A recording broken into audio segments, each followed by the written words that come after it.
হঠাৎ করে দেখি দিদাবাড়ির উঠানে স্বয়ং লোকনাথ বাবা এসে হাজির। আম, জাম, পেয়ারা, লিচু, কামরাঙা, আমড়া। হ্যালো বন্ধুরা, সকালটা শুরু করলাম এক বাটি পায়েস নিয়ে। যেহেতু সকালবেলা তাই খালি পায়েস না খেয়ে সাথে নিয়ে নিলাম একটু মুড়ি। পায়েসটা বানিয়েছে রাতে, কিন্তু আমি নিয়ে বসেছি সকালে। গরম গরম পায়েসের থেকে আমার কাছে তো বাসি পায়েসটাই খেতে বেশি ভালো লাগে। এদিকে ছোট মেশো আর বাবু কিন্তু বাজার করে নিয়ে চলে এসেছে। দেখো বন্ধুরা, বাজার থেকে এনেছে তালের শাঁস। তালের শাঁসগুলোকে নিয়ে আমি ছাড়াতে বসতেই বাবু বলল যে বাবু ছাড়িয়ে দেবে। খেতে কিন্তু ভালোই লাগছিল, কারণ তালের শাঁসগুলো ছিল নরম। তোমাদের মধ্যে কে কে তালের শাঁস খেতে পছন্দ করো কমেন্টে জানিও। সবাই মিলে তালের শাঁস খেয়ে বাড়ির জামাই কিন্তু বসে পড়েছে এবার মাছ কাটতে। হঠাৎ করে দেখি দিদাবাড়ির উঠানে স্বয়ং লোকনাথ বাবা এসে হাজির। তিনি এসেছেন লোকনাথ বাবার পুজোর দিন। আমি আসলাম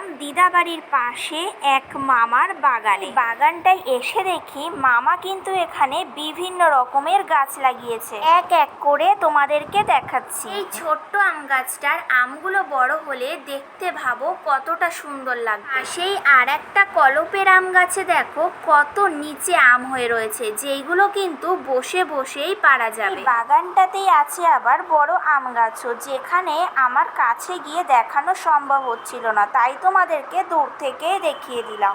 লেবু গাছগুলোতে দেখি কত সুন্দর গন্ধরাজ লেবু হয়ে আছে, যদিও এই গাছ দুটো লেবুগুলো এখনো কচি। ঘুরতে ঘুরতে চোখে পড়লো আর একটা লেবু গাছ। তো দেখো এই গাছটা তো দেখে আমি পুরো অবাক যে এই গাছটাতে কত লেবু হয়ে আছে। তবে এই গাছটার লেবুগুলো কিন্তু বেশিরভাগই খাওয়ার মতো হয়ে আছে। গাছটার পাশে আসতেই বেশ সুন্দর একটা স্মেল বেরোচ্ছিল। আমি তো একটু লেবুরও স্মেল নিয়ে নিলাম। কলা গাছটায় দেখো একটা মোচাও বেরিয়েছে। আর এই পাশের ছোট্ট পেয়ারা গাছটায় দেখো কচি পেয়ারা হয়ে আছে। এই বাগানটাতে ঘুরে ঘুরে যা দেখছি, মামা তো এখানে কোনো গাছই লাগাতে আর বাদ রাখেনি। আম, জাম, পেয়ারা, লিচু, কামরাঙা, আমড়া, কলা, কাঁঠাল, সবেদা সব গাছ লাগিয়েছে। তেজপাতা, সুপারি গাছও আছে। সবেদা গাছটা ভালো করে দেখতেই চোখে পড়লো যে গাছটায় কিন্তু ফুল বেরিয়েছে। আর এদিকে রেখে দিয়েছে কতগুলো সুপারির চারা। বাগানটার এই কলা গাছগুলোতে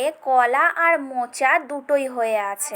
একটা গাব গাছও, যেখানে কয়েকটা গাব হয়ে আছে। বাড়ি এসে এবার বসে পড়লাম খাওয়া দাওয়া করতে। এই পুরো ভিডিওটা ছিল লোকনাথ বাবার পুজোর দিন। কোনো কারণবশত আমি শেয়ার করতে পারিনি, তার জন্য আমি দুঃখিত। আজকে এই পর্যন্তই, দেখা হবে নেক্সট ভিডিওতে।